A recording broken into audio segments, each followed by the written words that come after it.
Cool. Hello, my name is Tom Webb. I'm a postdoc at the University of York studying the coastal cryosphere.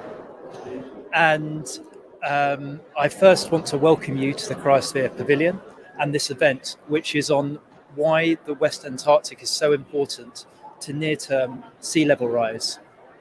I also want to welcome those of you who are tuning in virtually at Cryosphere hubs in Geneva and also in Stockholm.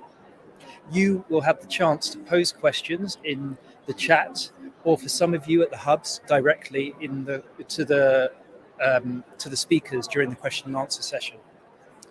I'd now like to hand you over to John Bamber from the University of Bristol.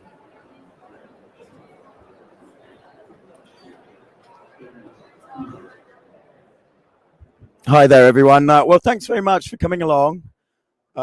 Oh, is that too loud? Apologies. I'm losing my voice, so see how it goes. My name is Jonathan Bamber. I'm director of the Bristol Glaciology Centre, obviously in the UK, but I'm also a professor at the Technical University of Munich in Germany. And I just want to give you a kind of an overview of the state of the art and why we're particularly concerned about the West Antarctic Ice Sheet and what it may do over, by near term, we mean really the next century. But I'm going to be slightly cheeky because I've got the mic and throw in some other kind of wild cards in terms of sea level rise over the next century and other things that we might want to be concerned about. Just start with kind of my favorite cartoon about climate change and, you know, the battle we've had over so many years in communicating the fact that this actually is an emergency, and you know that we can't sort of really afford to listen to convenient lies anymore. Actually, I showed this in a session earlier on, which was SeaLevel Rise, committed SeaLevel Rise, and young people and you know their reaction to the changing world that they're going to inhabit because of the things that my generation have done, you know, really over the last 50 years. And you know, I think if you had to paraphrase that, I think that queue of people for a convenient lie is people of my generation. And you know, if there was a queue for the other film, it would be the younger generation. And I think there's an interesting contrast there. But anyway, I was going to skip this slide because I don't think it's so relevant. This is a slide from a paper by a colleague called Bob Kopp, which was published 2 or 3 years ago. And it's a reconstruction of sea level over what's called the Common Era. It's in fact the last 2,500 years. And the top plot, the gray line, shows you that sea level reconstruction. And there's 2 key things to notice or to take note of. That's a reconstruction for 2,500 years. Sea level at the present day is higher than it ever has been over that entire period. But more importantly than that is the rate. The gradient of that curve for the last few decades is steeper than it ever has been over the last 2,500 years. And the bottom plot shows the temperature record. And it's not too surprising, you know, it's not rocket science in that sense that the temperature record, or at least, sorry, the sea level record mirrors the temperature record for the last few centuries. So if we carry on increasing temperature, that gradient on the top graph is going to get steeper and steeper. And at the minute, the gradient is just about okay for us to adapt to climate change. In other words, to have controlled migration. But if it gets too steep, adaptation no longer becomes an option. And you have uncontrolled migration on a scale that we don't really want to think about. Okay, so why West Antarctica? So this is the Antarctic ice sheet. On the left, the let me point. That's West Antarctica. It's 10 times smaller in its total volume than its much bigger eastern neighbor. But the reason we're particularly concerned about the West Antarctic ice sheet is that it rests on bedrock that is up to 2,500 meters, that's 2.5 kilometers below sea level. So almost all of it is in contact with the ocean. And as the ocean warms, and in particular, as circulation changes in the Southern Ocean and warm water reaches the continental shelf and the margins of West Antarctica, it's going to erode the underside of this, what's called marine ice sheet, and invoke something called the marine ice sheet instability. That is a kind of a theoretical concept that glaciologists have known about for about 50 years. And it's something that we're starting to see in the observations. You know, we know that it's more than hypothetical. We've seen it in paleoclimate records. And if temperatures rise beyond a certain threshold, then this instability will be invoked, and it's unstoppable on human timescales. The Antarctic ice sheet is, if you like, it's the behemoth, the super tanker of the climate world. It once you point it in a certain direction, it will carry on in that direction for thousands of years. And there is absolutely no way that we're going to be able to change that direction once it's kicked off. And so we must do absolutely everything we can to avoid passing that critical threshold, that point where we invoke this instability. What happens if we do invoke it? Just ignore this. This is just to illustrate how big Antarctica is. All of those different things are all to scale. So Greenland is the next biggest ice mass on the planet. It's about the 10th of the size of Antarctica, about the same as West Antarctica. The UK is to scale in that figure. I mean, Antarctica is a big place. It's far away. You know, nobody lives there permanently. So it's very easy to forget. In fact, an African delegate who I was speaking to earlier said, well, you know, there's no glaciers in Africa. Why do I care about ice? And, you know, this is why. Because if you got rid of the Antarctic ice sheet, you'd raise global sea level by 58 meters. And I'll explain what the consequences of a small fraction of that is in just a minute. So it's pretty big. It's 1.5 times the area of Australia. It's bigger than the conterminous USA. In places, the ice is almost 5 kilometers thick. You know, so it's a massive, massive piece of ice. And as I said, you know, once you push it a little bit too far, you push it over a particular threshold, an edge, that's it. It's gonna carry on doing what it's going to do for millennia. I don't want to bombard you with numbers, and because, you know, we're all suffering from information overload. I absolutely want to make sure you've got time for questions, but just a few numbers. The two ice sheets, Greenland and Antarctica, they hold 99.5% of the ice on the planet, the land ice on the planet. So in terms of their sea level contribution, they are the big players. Greenland, SLE stands for sea level equivalent. So Greenland has enough ice to raise sea level by 7.4 meters. West Antarctica is 5. East Antarctica is 58. 53. Why am I not concentrating on East Antarctica in this talk?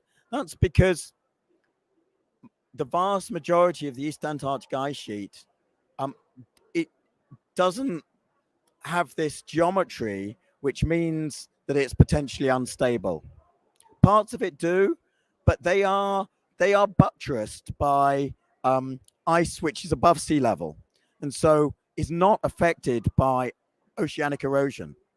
It's the West Antarctic ice sheet that over the next century is this kind of massive question mark over our future on the planet, our coastal future on the planet.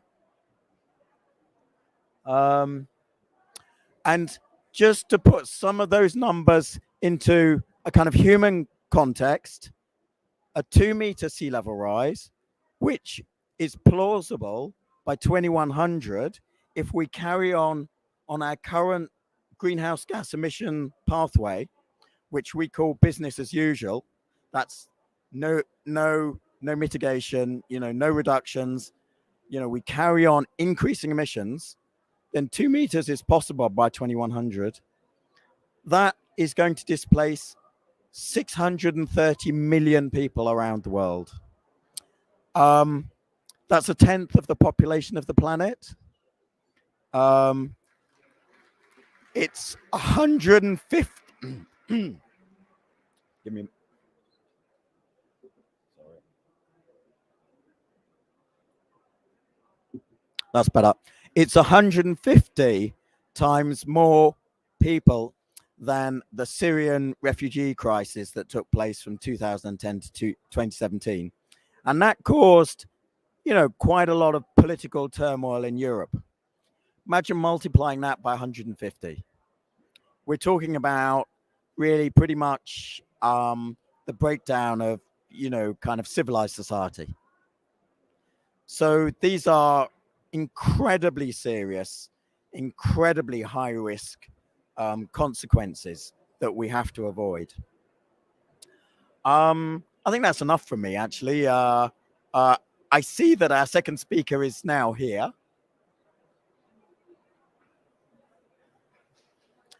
So I'll hand over to my colleague Rob DeConto from University of Massachusetts-Amherst, who has done a lot of work on modeling the ice sheets, both over long time scales, but also looking at ice sheet response to climate forcing in the future. And he's going to say a bit more about the science, I think.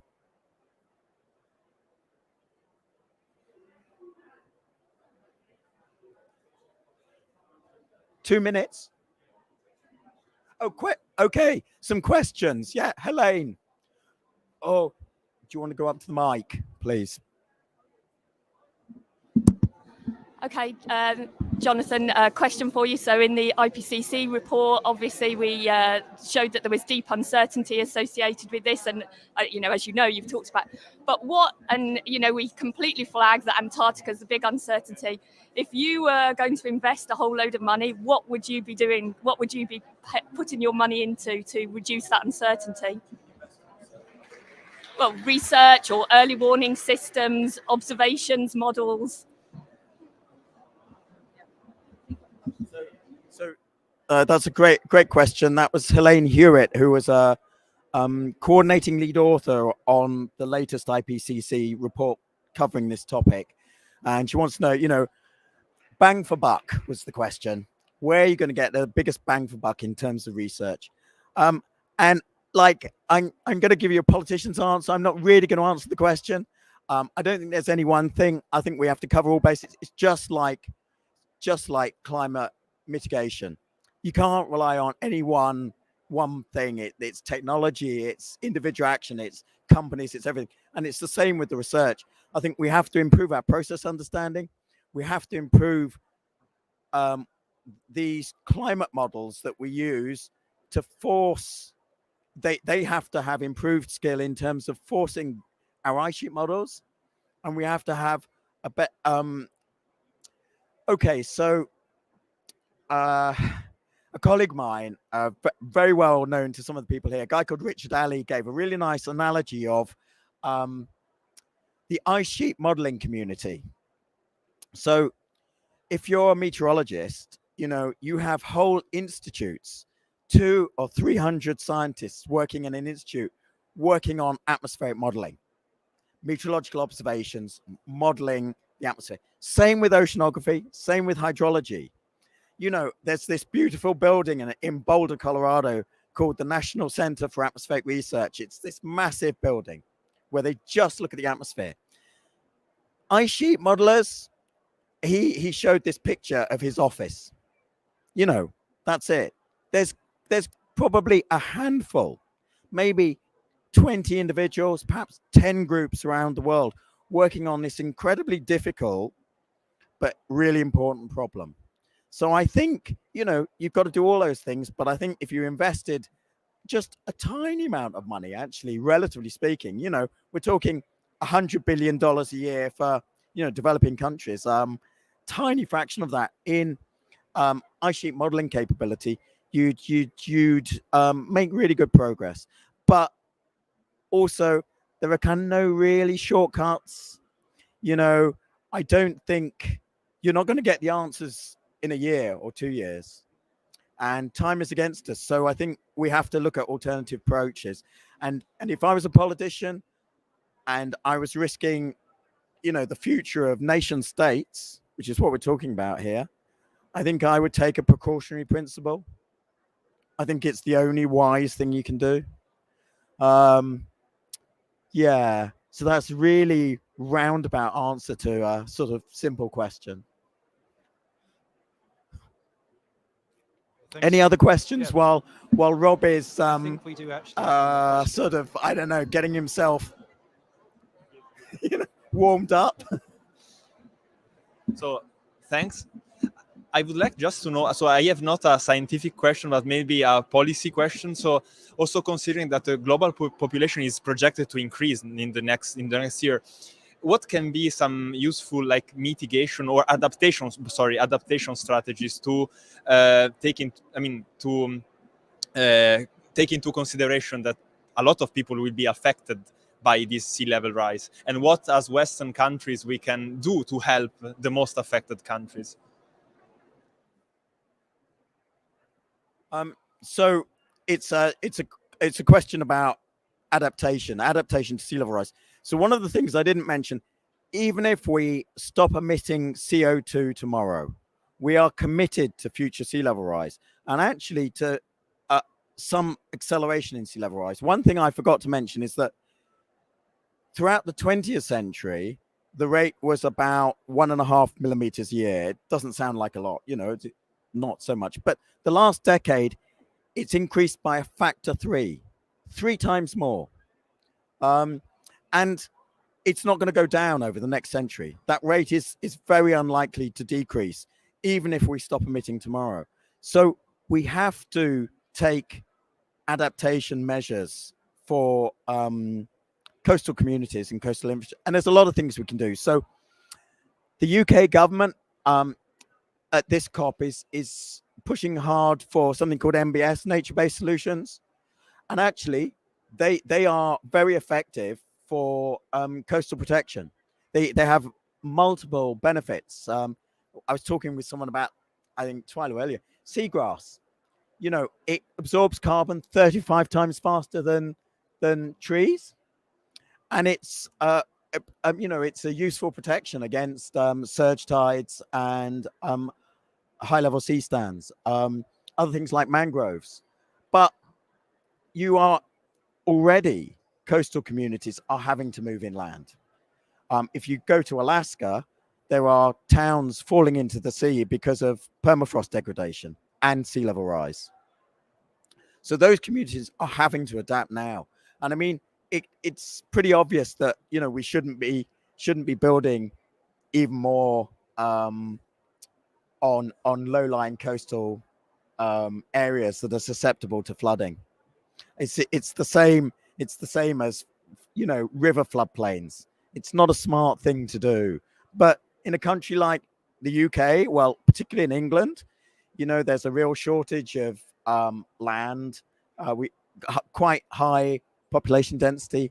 So, you know, there were no easy solutions, no quick wins with this.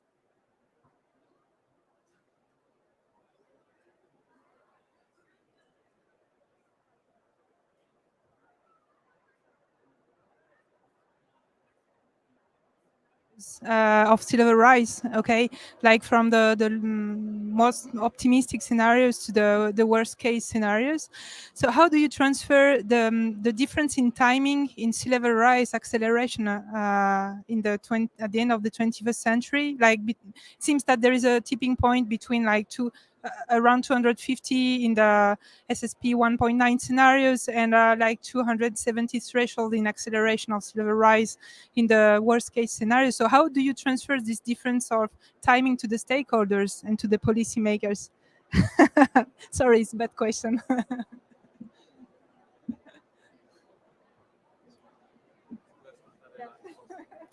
So, if you live in the UK, you will, over the last 18 months, have been subjected to, for a period at least, daily briefings from our chief scientific advisor and our chief medical officer.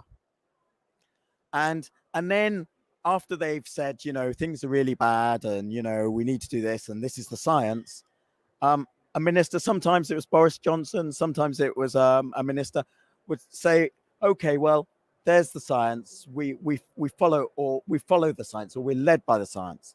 You know, I think I'm gonna pass the buck. I'm not gonna answer that question directly because I'm not a policymaker, and you know, policy is about choices, and you have to make very difficult choices. You know, you have a finite budget. It was just like Helene's question about where would you spend the money. You can't do everything. And so I think in terms of policy decisions, look, we know that if we push the climate system too hard, we are going to pass critical thresholds, not just in the cryosphere, in other parts of the climate system. And as I mentioned, you know, it's not even the precautionary, it's just the sensible policy is not to do that. I mean, oh, I can't show it to you now, but that slide that I skipped over with those black lines, that the one on the left was a reconstruction of the temperature record for the last 10,000 years. And it's basically a straight line.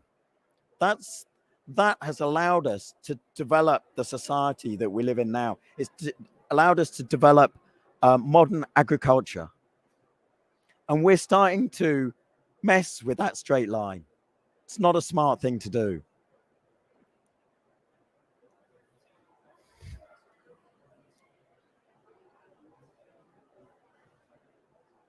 Producer Rob DeConter from the University of Massachusetts.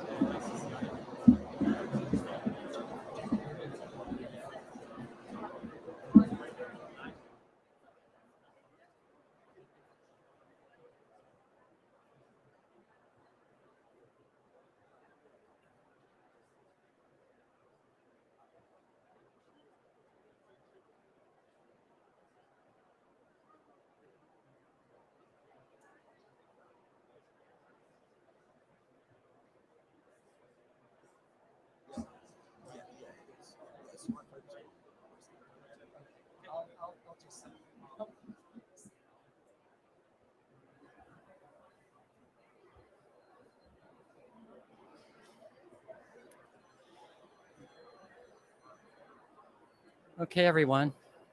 Good afternoon. I'm going to show a few slides I used in a talk earlier today, and I'm going to try to build on what Jonathan just talked about and Twyla actually earlier in the day. So this still to me is one of the most important, easy to grasp concepts. This is a geologist, American colleague, Andrea Dutton. She's with an assistant working in the field. This is in the Seychelles. And you can see some big granite blocks there. And Andrea is standing on an ancient coral reef. And the geologists have come up with very clever ways to date corals very accurately. So Andrea knows exactly when that coral was living. And she knows exactly how high it is relative to modern sea level. That's a 128,000-year-old coral, and it's 8 meters above sea level. Here's another roughly 128,000-year-old coral. This is in the Florida Keys, about 8 meters above sea level. So geologists not only are going out mapping what sea level has been like in the past, but there's complementary science going on where geologists are actually figuring out the temperature of the Earth at the time these corals were living. We know how much carbon dioxide was in the atmosphere because we can drill ice cores that far into the past.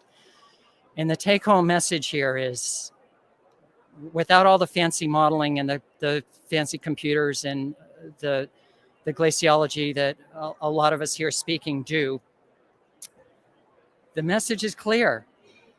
The ice sheets are sensitive, and they're sensitive to a little bit of warming.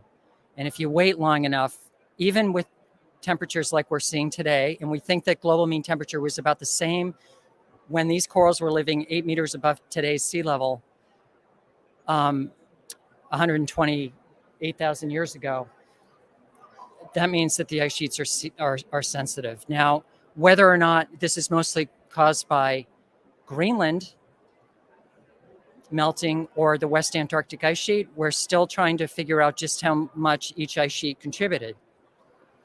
But there have been records now published in the last 10 years that suggest that at the time, precisely at the time when Andrea is, has dated these corals, Greenland was not the dominant contributor to this sea level rise. It had to come from someplace else. And of course, the only other source is Antarctica. And the assumption being, for the reasons that you just heard about, and ones that you'll see again here, likely West Antarctica being the culprit for a lot of this sea level rise. So these records are powerful. They're somewhat uncertain in trying to figure out, this coral might have moved up and down, plate tectonics. The Earth's crust actually goes up and down with something that the geologists call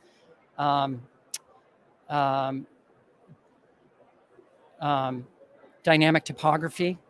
So, it's 8 meters plus or minus maybe 1.5 meters, but it's still a lot of sea level rise in a world similar to today. Okay, now I showed this slide earlier. This is the ice mass loss measured in gigatons. It's a very, very big number for Antarctica and Greenland over the satellite era, roughly. And if these ice sheets, both Greenland and Antarctica, were healthy and happy and in equilibrium, so that the amount of snow falling on the ice sheet and the amount either melting or flowing out into the ocean and then breaking off as icebergs, if those two things were equal, the input from the snow and the output from melt and calving, then these would be straight lines, flat lines, horizontal. And you can see they're not at all. And I think you can all, you don't have to be a statistician to see that there's a little bit of a bend in these curves. There's an acceleration. So the big ice sheets are contributing more and more to sea level every year that goes by. Antarctica is, you can see it's not losing mass at the same pace as Greenland. It's roughly half, give or take. But if that were to change, that would be a very, very bad thing because of the sheer size of the ice sheet. There's 8 times more sea level rise potential locked up in the Antarctic ice sheet than the Greenland ice sheet. And we think that the sector of the ice sheet that is going to be the quickest to respond, because we're actually observing it's the place that's responding now, is West Antarctica. And you can see that in these maps. So this is mass loss in these colors. Blue would be a gain of ice, and the red colors would be a loss. Greenland's a relatively straightforward story. We know where the ice is being lost. It's around the flanks of the ice sheet. And what's happening is it's pretty simple that every year, right, we have polar amplification. This part of the world is warming at more than 2 times the pace as the rest of the world. And every summer, the temperatures that are above zero are climbing higher and higher up the flanks of the sides of the ice sheet, causing more melt. It's surface melt. Something else is going on in Antarctica where you see that red bullseye. It's still very cold in the summertime. There's something else going on. There are dynamic processes, the ones that Jonathan, I think, talked about, that are, there's a big glacier. There are two. One is called Thwaites Glacier, and we'll talk about that in a minute, and Pine Island Glacier that are responding to changing conditions there. We think mainly they're responding to an increase in the temperature of the ocean that is in contact with the undersides of these glaciers and their buttressing ice shelves. Okay, so if this system wakes up, there's roughly between 3 and 4 meters of potential sea level rise just in this part of the ice sheet, which we call West Antarctica, the West Antarctic Ice Sheet. There's much more ice locked up here in the East Antarctic Ice Sheet.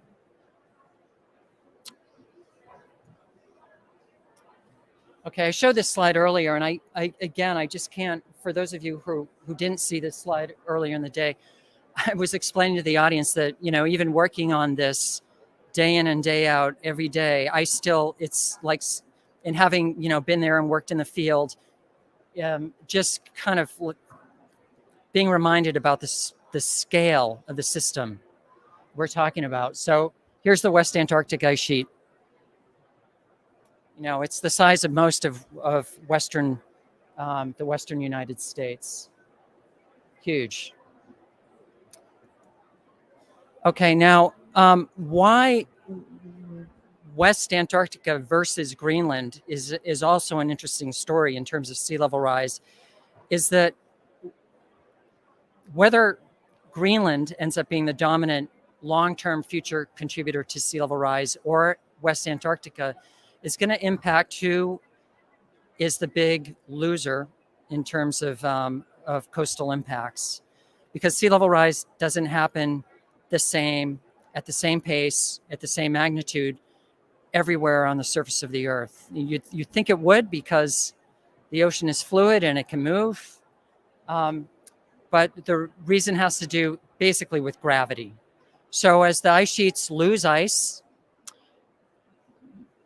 there's mass that used to be locked up in an ice sheet is now being distributed throughout the world's oceans. And that changes the Earth's gravitational field, even changes the Earth's axis of rotation a little bit.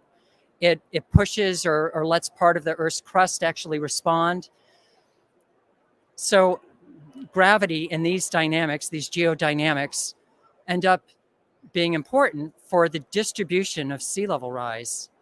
And these are so-called sea level rise fingerprints that actually do the calculations to figure out if there's X amount of ice lost from the Greenland ice sheet, what does a map of sea level change look like versus a map of sea level change for a given amount of ice lost, in this case, for West Antarctica.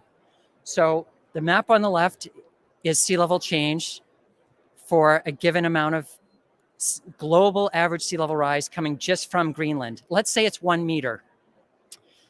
So Greenland loses a lot of ice, equivalent to 1 meter of global average sea level rise. Well, now the Greenland ice sheet is smaller than it used to be, and so it is not pulling on the ocean around itself as well as it used to. It's because it's losing gravity. So really close to the Greenland ice sheet, even though the global average sea level rise has gone up by 1 meter, right around Greenland in the blue colors, those dark blue colors, believe it or not, sea level drops because this gravitational change actually overcomes the global average sea level change. The zero line, where you would see no change in the sea levels go up or down for ice loss on Greenland, is basically it's these colors, sort of those where the dark blues are going to light blue, basically right through the UK. Now, it doesn't matter if it's 1 meter or 7 meters of ice loss from the Greenland ice sheet, that zero line doesn't change. So that's really interesting. That means that if the Greenland ice sheet goes into the ocean and causes 7.4 meters of global average sea level rise, the UK is not going to feel a thing. But that means that someplace else in the world has to compensate. So you look far away from Greenland, for example, down in southern South America.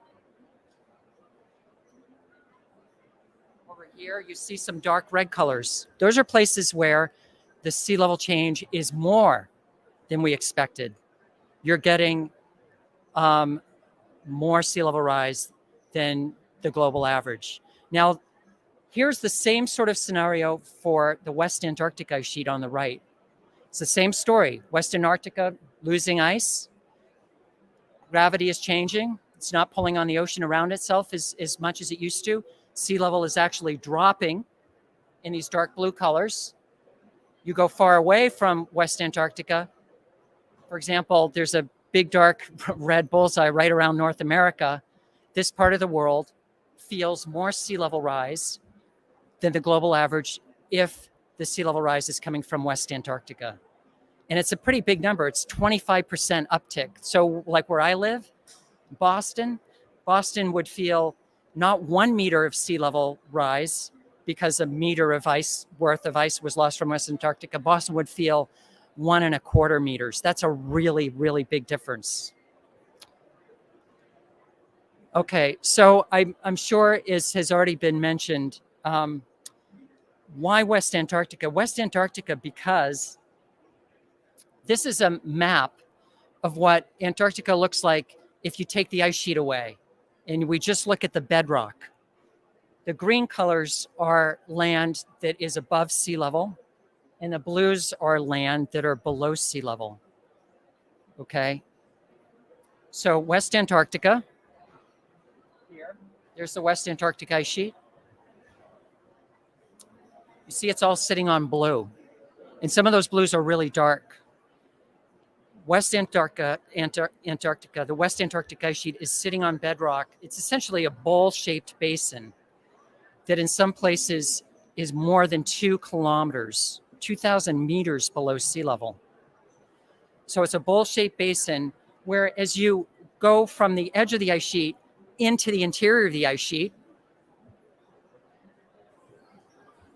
the bedrock gets deeper, like a bowl. Okay, and that's why Jonathan mentioned and described, I think, a potential instability in the ice sheet that exists in scenarios like this, where as you go back into the interior of the ice sheet, if the bedrock gets deeper and deeper and deeper as you back up, or if the ice edge starts to retreat and you start going, the ice edge is now backing up into the interior of the ice sheet. If the ice gets thicker and thicker and thicker as the ice margin backs up into this bowl, like this, then the ice that goes out into the ocean increases dramatically as the bedrock gets deeper and deeper and deeper. So that would suggest that there could be an instability in the system, because just as you start to retreat into deeper bedrock, the ice gets thicker and you start making even more ice go out into the ocean. This is the so-called marine ice sheet instability notion. Now, marine ice sheet instability and another instability that I'll mention as a possibility, another possible instability in the system, aren't fully widespread all around Antarctica and around like East Antarctica, because a lot of the ice in Antarctica that's in contact with the ocean are being essentially protected or supported by ice shelves. And little arrows here are pointing to extensions of the ice sheet that are floating tongues of ice that extend out into the Southern Ocean. Okay, and you'll see what the role of these really important ice shelves are in just a moment. This figure is just showing the speed of the flow of the ice in a computer model of the ice sheet. And so we make sure that these computer models of the ice sheet can match the modern geometry and flow and dynamics of the ice sheet. That's a good thing. That doesn't mean that the the model is something that we can use to make future projections or predictions, but it's the first step in modeling. Can we reproduce the modern ice sheet? For the most part, we can.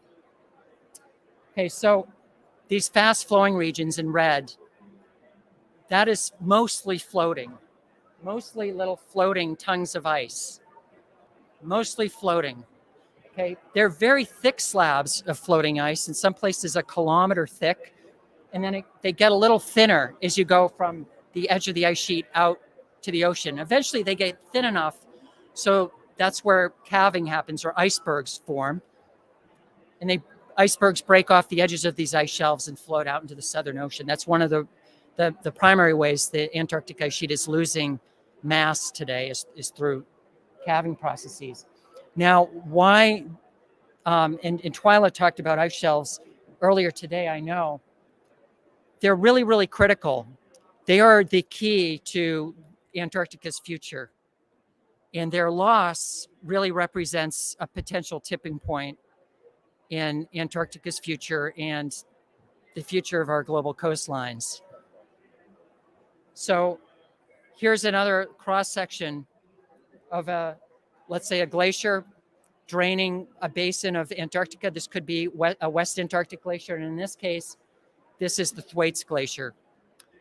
This is a glacier that is at its modern grounding line here. So here's the glacier flowing from left to right. Snow is falling on top of the ice sheet. It's flowing under its own weight out toward the sea. It's thinning. At some point, it's no longer grounded onto the bed, begins to float. We call that point the grounding line. So everything to the right of the grounding line is an ice shelf. Now, if the ice shelf actually bumps into something like some topographic features on the seafloor, and I've tried to sketch those in, like these little funny looking mountains, you see there's some topography under the ice shelf poking into its bottom side. That provides some resistance to the flow of the ice upstream. I think you just can intuitively see that if we're poking into the bottom of this and all the flow is from left to right, you're going to provide some resistance to the flow. You're going to slow the flow, and you're also going to provide some structural support for the ice upstream itself at the grounding line. Okay, now, if the ice at this grounding line is really, really thick, what will happen is we end up having enough of the ice above sea level to a point where if there's enough ice above sea level, you can start to produce stresses in the ice that could potentially start to exceed the actual material strength of the ice itself, and the ice will start to break. And so we're thinking that there could be a second instability in some of these big Antarctic glaciers that are draining West Antarctica that could be kick in if we lose these buttressing ice shelves. The flow will certainly increase, and we're going to lose the structural support that could allow the breaking of the edge of the glacier itself, calving, to increase. Okay, so there's the back stress provided by an ice shelf. You take that ice shelf away, you lose the buttressing. And, as I showed earlier today, it's a pretty intuitive picture. We have this ice shelf. It's grounded, and it's mostly floating, but if it's poking into things on the seafloor, it can provide some back stress support. Okay, now where we have seen ice shelves that used to buttress glaciers flowing from the continent out into the sea, like in this picture. So this is oriented the same way. There's thick ice to the left, and then we see some outlet glaciers flowing out toward the ocean, and they are all coalescing when they hit the sea to form a nice broad ice shelf. This is the Larsen B Ice Shelf, the way it looked in 2002. Okay, but there's a bunch of dark stuff on this ice shelf in this satellite image, and that dark stuff, this stuff, That's water. It's liquid water, and the liquid water is there because it just happens that that summer in Antarctica was warmer than average, and a lot of meltwater was being produced, and it was accumulating on the ice shelf. And that water got into fractures and crevasses. It moved, it created some flexing of the ice shelf, and in no time, the ice shelf did that. It broke up. So there was like an almost instantaneous release of the support that that ice shelf was providing to those glaciers that were flowing into it. And they responded just the way the theory would have suggested they should. The glaciers sped up.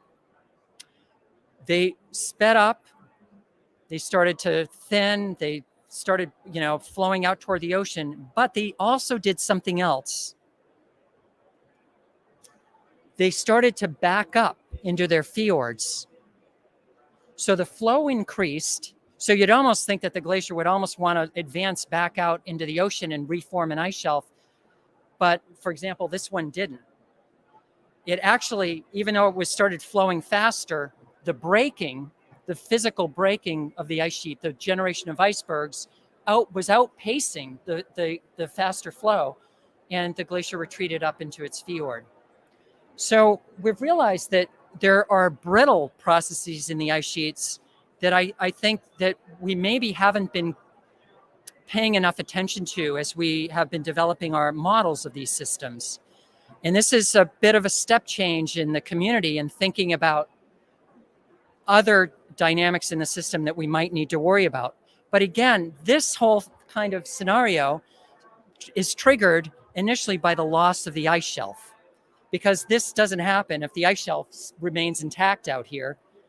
That continues to provide support and everything's fine. There's slower flow and we don't have the really fast breaking.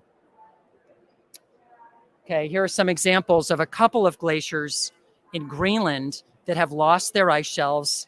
They're exhibiting very fast flow out into the sea and very fast breaking generation of icebergs. So we have some observational analogs from Greenland. We can start to think about how they would apply to Antarctica.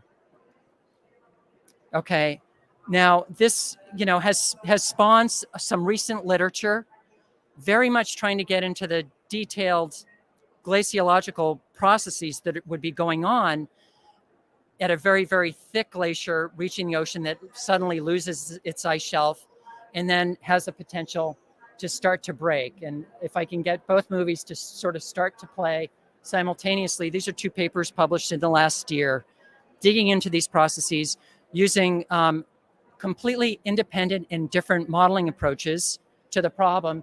But you saw, in this model to the right, that is essentially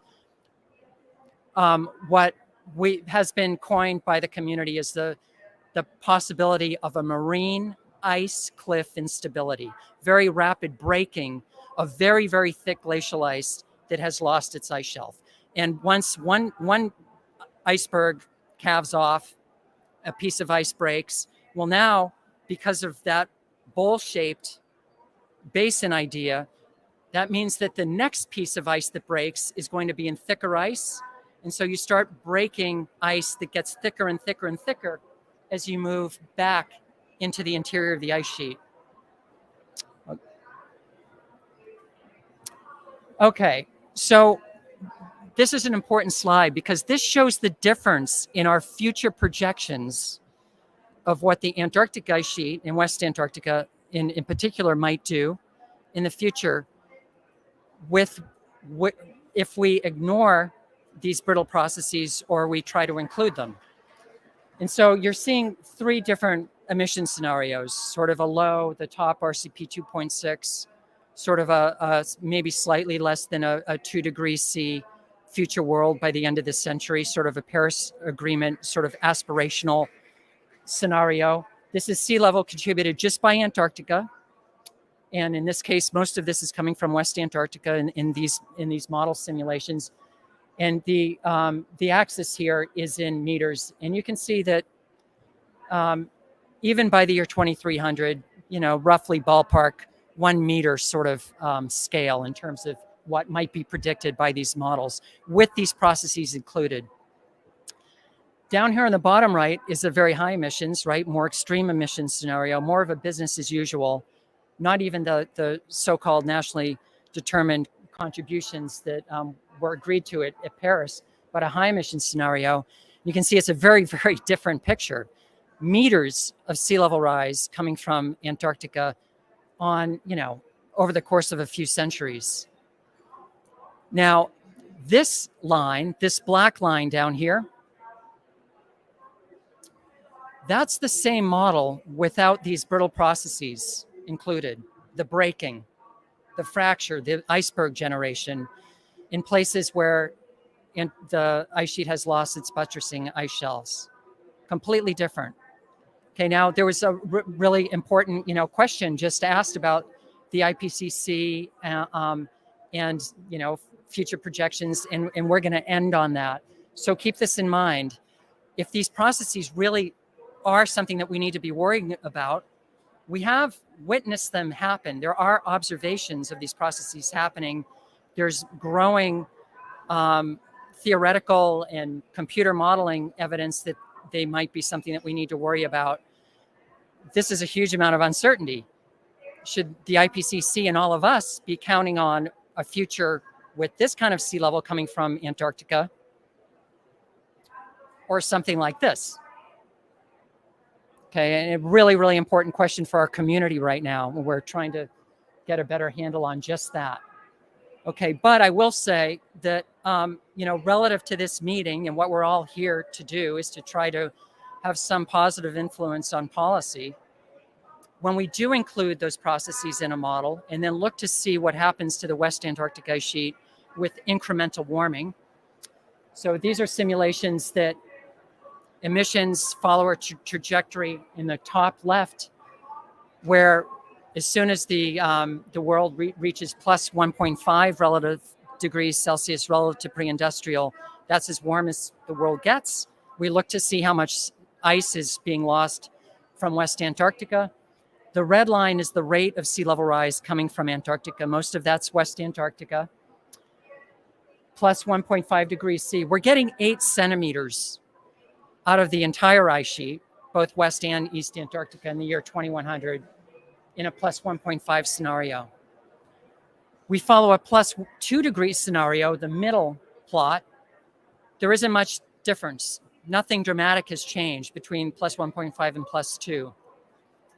We go to plus 3 degrees, so essentially following the current nationally determined contributions, and you can see what happens to the red line. It's a completely different storyline. By the end of the century, things really take off, and that's really dramatic retreat of the West Antarctic ice sheet, a combination of faster flow and more breaking, in particular of the part of the ice sheet that's drained by this Thwaites Glacier. Now, Thwaites Glacier, like relative to a Greenland counterpart, the big dramatic, videos that you've probably seen of huge calving events in Greenland. And I actually showed you 2 photos of some of the 2 iconic glaciers in Greenland, the Helheim and the Jakobshavn Glacier. They're very impressive glaciers, approaching a kilometer in thickness, between 5, in the case of Jakobshavn, about 10 kilometers wide, huge system. Thwaites Glacier is draining a basin, again, that is more than 2,000 meters deep. And the trunk of the glacier is about 120 kilometers wide, not 10 kilometers wide like a big Greenland outlet glacier. Okay, so what's happening in this bottom right-hand scenario where the world has gone up to plus 3 is we're just starting to see summers around the margins of Antarctica where the summer temperatures are just starting to flirt with or go just above freezing.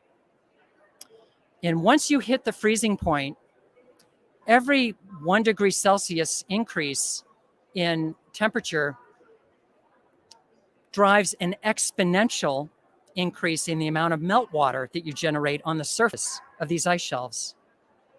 So the ice shelves are flat. It means that once you hit a threshold of warming, you're suddenly now covering a huge area of these ice shelves where the temperatures are potentially a little bit above freezing in the summer. You're going to start to swamp them with meltwater. And again, that's this tipping point I would be worried about in terms of Antarctica's future. Where the ice is mainly coming from in this +3 degrees scenario. And by the way, this is an ensemble of simulations. The blues and the black. So the red is the rate of sea level rise being contributed by the ice sheet. And the black curve is the amount of sea level rise that the ice sheet has contributed. And you can see that the Antarctic ice sheet ends up contributing 15 centimeters or so in this +3 degrees C scenario. Much, much more, essentially double than the +1.5 degree scenario. Okay, this is where the action is. It's right where most of the mass loss is being generated today, where we think some of these processes might be on the verge of having begun. So we're going to concentrate on this sector of the ice sheet. In the year 2100, this is what things look like. You can see that there's been a retreat.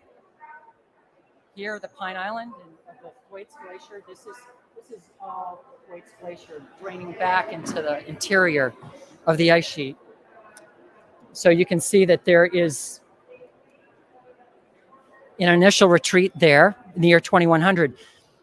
But this is important. So now, in a +3 degrees C globally warmed world, we're really getting into these summer temperatures in an area like this where we're starting to see more and more days that are going above freezing in the summertime. So it's really just after the turn of the century where things really begin to take off. So we really need to have more than a 2100 perspective. 80 years is around the corner, folks. It's what happens just after this that becomes really interesting. So we're going to jump ahead 2 more centuries to make it dramatic. And what has happened is that this Thwaites Glacier, through a combination of faster flow, retreating into the bowl, so the ice is getting thicker and thicker and thicker as it retreats, and is beginning to break faster and faster and faster, basically, destroys the interior of the West Antarctic Ice Sheet, generating, in this simulation, 154 centimeters of sea level rise in just a few centuries. And this is for a +3 degrees C. This is if the world follows the Paris Agreement nationally determined contributions to the letter of the law. So, what I would conclude from that, and there's a lot of uncertainty in this, the exact timing of when this would begin is not, nailed down. It could be 2070, it could be 2150, it could be 2200. Nonetheless, the take-home message to me is that the current NDCs are not good enough. We have to do better than +3 degrees C by 2100. We didn't see too much change at +2 degrees C. The ice sheet sort of continues to behave over this century very much the way that it is today, without much of a change. We could be wrong. Maybe the threshold is lower. But, this is some recent work suggesting that you go above +2 degrees C and you're really flirting with disaster. Okay, so a longer term perspective. If these brittle processes are going to be impacting a glacier like Thwaites that can actually lead to the instability of the whole West Antarctic ice sheet, in a very high emission scenario, in the low emission scenario, these processes really never kick in because the atmosphere never gets warm enough to make all this meltwater to break up the ice shelves. But in the higher emissions, it does get warm enough where we get meltwater that can break up the ice shelves. So, okay, this is a lot of sea level rise to be added on to Greenland and sea level rise from thermal expansion and from land water storage and so forth. High emission scenario, 34 centimeters coming from Antarctica would be the central estimate of a model that includes these brittle processes in the projections. But by the year 2200, you know, it's on the order of 5 meters of potential sea level rise. And, you know, you go out to the year 2300 and it's even more than that. So, you know, these sorts of levels of sea level literally remap the way that the planet looks from space. And Jonathan just, you know, showed some astounding figures in terms of the number of people impacted for much, much more obviously modest levels of sea level rise than what we'd be talking about here. So we certainly want to stay kind of in this 1.5 to plus 2 degrees C realm. And, you know, to me, like being here, the mission of the COP, you know, this to me is just such a clear case for making sure that we do not exceed plus 1.5 or at the very least plus 2 degrees C. Okay, is this as bad as it can get? You know, 5 meters of sea level rise coming from Antarctica or 10 meters by the year 2300. Could something even more extreme happen? And I have to say, I think that this is not the most extreme. And the reason why I say that is that the rate of the ice loss in these simulations, it has a speed limit that has been applied. And that speed limit is based on the rate of ice loss that we see in big glaciers draining Greenland. But as I said a few minutes ago, the big glaciers draining the Greenland ice sheet, even the biggest ones, are really small in comparison to the scale of a glacier like the Thwaites Glacier in West Antarctica. The ice has the potential in the future, if it starts to back up into this deep bowl-shaped basin, to become way thicker than the glaciers draining the Greenland ice sheet and much, much wider. Thicker ice, no buttressing because there's no ice shelf, means a lot of stress in the ice that can make the ice break, maybe even faster than the rate that the ice has observed to break in Greenland. So all we're really saying at the end of the day of these really dramatic projections of what Antarctica might do in terms of sea level in the future, this is saying if Antarctica and its really big outlet glaciers really just begin to behave like their smaller brothers and sister glaciers in Greenland, these are the kinds of numbers in terms of the rates of sea level rise that could be produced. If Antarctic glaciers, because of their scale, size, they're draining into the open ocean, their lack of buttressing, the lack of narrow fjords to have little bits of broken up icebergs to get jammed to help provide a little support. You know, you'd have to think that these much, much bigger Antarctic systems could potentially even do something faster than the Greenland counterparts.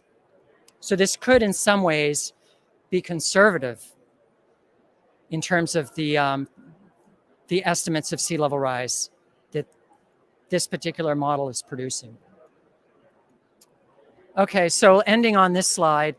So this sort of wrapped up the previous discussion as to like, what do we make of this? So, you know, to date, there's been one model that has incorporated these processes, just one, at an ice sheet scale to try to say something about what they might mean for the future. So it was really great to see that in the just recent release of the IPCC AR6, this is a figure from their from the summary for policymakers. The bottom panel is their sort of summary graphic for sea level rise. And what it's showing are their projections for future sea level, their best guess, their central estimates, the 50th percentile of their probabilities, these solid lines in this bottom graph. And the details of the numbers really aren't that important. The blue projections are for the lower emission scenarios, and you see the red projection is for the highest emission scenario that was considered.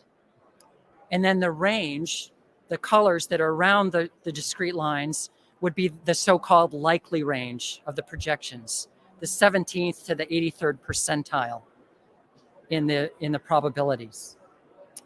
Okay, and you can see that in the year 2100, 1 meter or more of sea level rise, from Greenland plus Antarctica plus thermal expansion is within the likely range of the higher emission scenarios.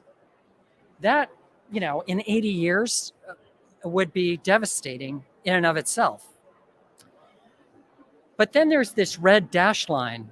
And this was the way that the IPCC handled, the possibility that maybe some of these they're not new mechanisms because we've known about them, we've studied them for a long time, but really, the first time considered is actually, okay, what do they mean for the Antarctic ice sheet?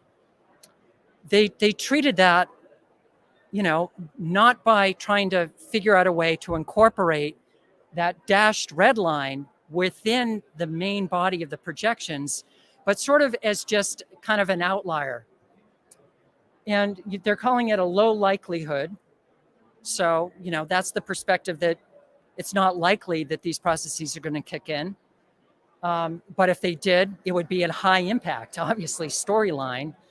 But you can see that there is a possibility that there will be outcomes for sea level because of a really rapid loss of ice from the West Antarctic Ice Sheet mainly, that lie way outside the likely range of the primary projections that we collectively in the world are using to make important policy decisions. And I really think that, we need to maybe come up with an even better way to consider and incorporate the possibility of something like this red dash line happening. And of course, this just goes essentially off the chart as we go further out in time, which is an important thing to remember. Okay, I am going to leave it there and would love to hear some questions or any thoughts. So thanks for a really interesting talk, Rob. Do we have any questions online or from the floor? Do you have a question? Yes, come and ask a question. Hi, Rob. Great to meet you, having incorporated some of your work in the IPCC report. So similar question to Jonathan, actually. I'm still, there's lots of gaps, there's lots of uncertainties. Antarctica is the big question. I still kind of think Jonathan's was a bit of a cop-out answer. So I'm asking you how you would spend the money. Are you going to spend it on modelling, or do we need to install early warning systems around Thwaites Glacier, or are there, what are we going to do? I love it. Modeling is cheap. So is that what you said? Is modeling is cheap? So there is a, I look at this and I'm looking at this, the International Space Station go by at night. I'm thinking about, okay, where are our priorities? An outcome like that, if there's even a 1%, 2%, 5%, we're all wearing masks, right? Okay, I'm not because I'm speaking, because there's a very low probability that you're gonna have a breakthrough case and get COVID. And if I knew that there was a 10% chance, let's say, of that happening, to have come to the COP, I would, I don't know if I would even come. You certainly are not taking your masks off. And now we're saying maybe there's a 10% probability that some outcome like this could produce catastrophic outcomes for the world and the population. And yet, as Jonathan noted earlier, there are just a few modeling groups right now that are studying this, trying to get into the details of this. Part of the problem is I'm not even sure it's money. It's capacity.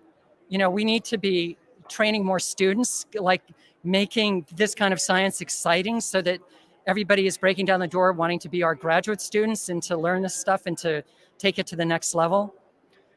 That will in part drive the science because our funding agencies will be flooded with proposals.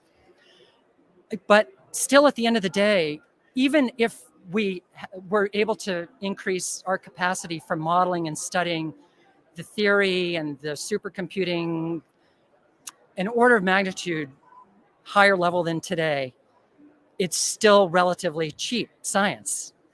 It's the challenges of getting the observations, international coordination in field programs. It's still a really difficult place in the world to get to. More people have been in space than have had physical contact with the Thwaites Glacier. And yet it is, it has been coined in some of the American press as the so-called Doomsday Glacier. And it is understudied. I love the idea of early warning. Of course, we can do our best, the best we can with remote sensing and satellites to study the system. But I think on the ground, in situ, coordinated, multinational efforts studying the oceanography around the glacier, the atmospheric climatology, the meteorology, critical. Hi, thanks for the talk. I'm not a climate scientist, but I find this all very interesting and of course concerning. I was just interested, is there any way, obviously it's probably unrealistic, but is there any way in which the ice sheets would start reforming? Is that a stupid question? No, not just stop. Could they ever start reforming? Like if we got the temperature of the Earth down enough? Brilliant question. So really great question. So the question, you all heard it. I was barely able to hear it without headphones. But so once, these processes, let's say, began to kick in, are they reversible? And because what triggers these processes at the end of the day is the loss of the ice shelves. That's the key ingredient, because now we don't have that support anymore. You would really need ice shelves to be able to reform, to stop or slow down the process, to start to provide some support to let the ice sheet recover and actually march its way back out into the ocean again. The problem is that once the world has reached a threshold where it's warm enough to make melt water on the surface of the ice shelf to break it up in the first place, as long as it's still that warm, then if an ice shelf tries to reform, it's going to get covered with meltwater again the next year, right? And break up. And the oceans, the oceans are absorbing about 90% of the heat that we're, have contributed to putting into the Earth system. That's been good in a way that we have this big thermal buffer on the Earth to absorb, the heating that's being caused by these extra greenhouse gases. But it's a buffer because it's taking a long time for the oceans to warm up. But there's a flip side to that coin. That means that the oceans are going to take a long time to cool down again. And because the ice shelves are in contact with the ocean, ice shelves are not going to want to be able to reform until the oceans cool back down again to a point where they're able to, because a little bit of warm water attacks these ice shelves from the bottom side at a very rapid rate. A little bit of warming goes a long way.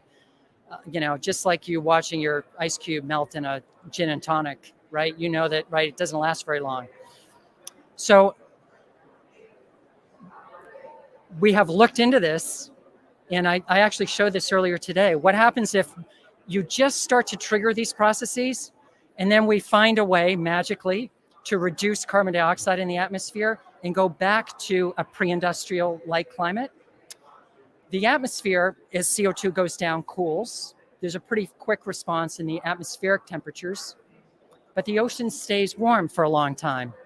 And so even though we turn down CO2 again, once these processes kick in, we can slow them down a little bit, but they don't reverse. And they still go faster than they would have in the first place.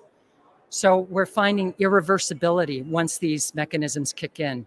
And it's a really important question you ask, because it means that even science fiction like geoengineering, we don't have the technology right now to scrub carbon dioxide out of the atmosphere at scale at the rate that would be required to do something like that. And even if we did, the models are suggesting it's not going to matter once the world gets warm enough and the oceans have absorbed enough heat.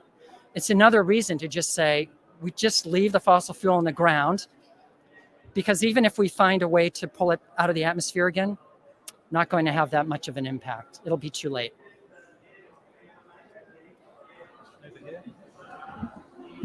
Yes. Hi. Thank you for your presentation. I think you hear you saying that the actual NDCs are not enough not to go over 3 degrees. Can you elaborate a bit more on that a bit more?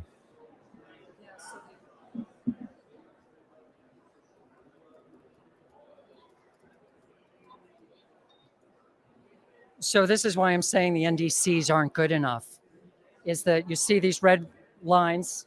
This is sea level coming from Antarctica, plus 1.5, plus 2. You see there's not much change in that red line. Plus 3, you see the big change. And that big change is happening because, again, it's getting just warm enough.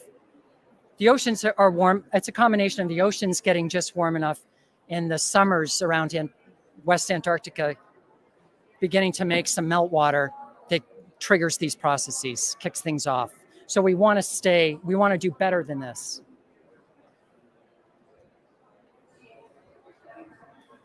The question is, are you sure? I mean, not you, but isn't a study saying that current NDCs will reach to a more than 3%, not the effect it has causes. It's a study you have made that the current NDCs will get to more than 3 degrees?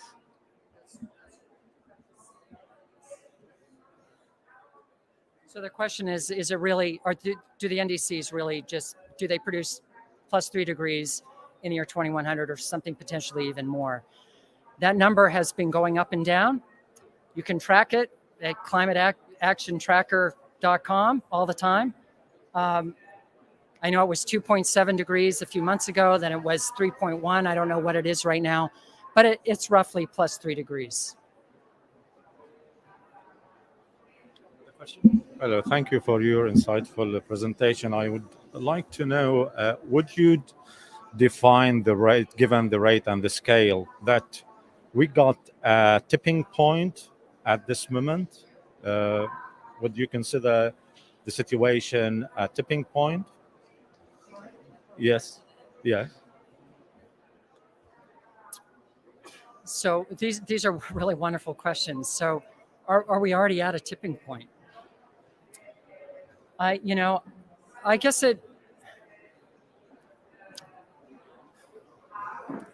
Antarctica is increasingly contributing to sea level rise today.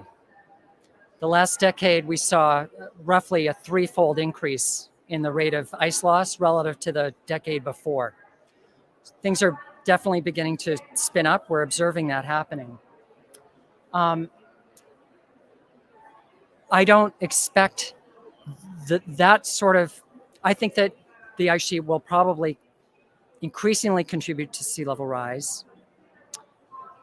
But, I guess it becomes semantics in terms of what we're talking about as a tipping point. If the ice sheet continues to behave the way we're observing it now, we're still talking about additional stress on our global coastlines, but sort of like these red curves where, like today, sea level will be rising at a pace that is causing challenges around the world, but hopefully, potentially, as of today, in many places still manageable in terms of engineering and geoengineering. So the roughly 4 millimeters per year of global sea level rise that we're seeing today,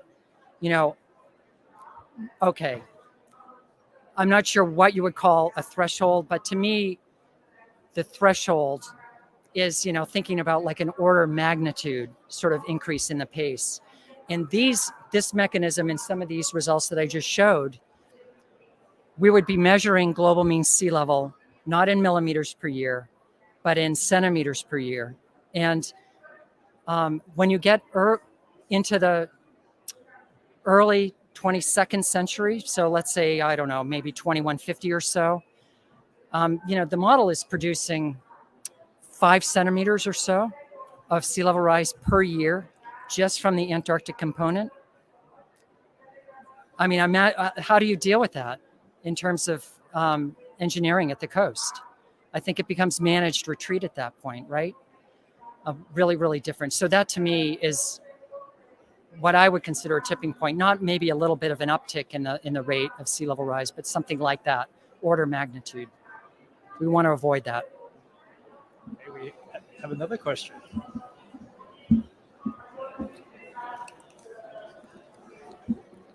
Thank you. I learned a lot at this session. I was wondering, you went over some of the differences in what we would see if the Greenland ice melts more than the West Antarctica, and vice versa. Is it currently predicted to go one way or the other, or is there a way that you know, or are trying to know which way it's going to go?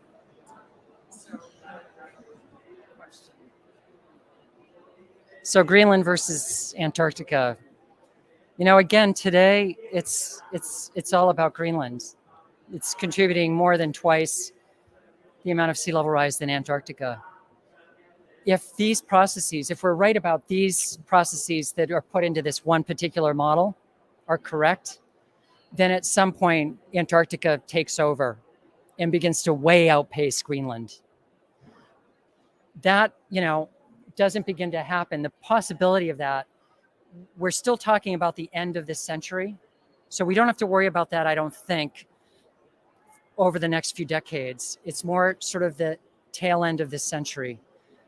And, you know, it's like, if we can get back to that image of Greenland versus West Antarctica, right? It's who the winners and the losers are. So, you know, there are stars here where I come from. That's Boston. So if Greenland ends up contributing a meter to sea level rise at some point in the future, Boston will feel 35 centimeters of that. The global average will be a meter. Boston will feel 35 centimeters. So that would be, you know, good for a Bostonian. It would not be so good for someone living in Argentina, where they would feel more. And again, vice versa, Boston feels, you know, 125 centimeters rather than 100 centimeters, you know, if that 1 meter comes from West Antarctica. So this is, you know, right now the map is leaning more toward the one on the left, but it could end up jumping to looking more like the one on the right in terms of the red zones and the hot spots. And I think by the end of this century that we're going to see a bigger contribution from Antarctica. And it'll be more like the red map.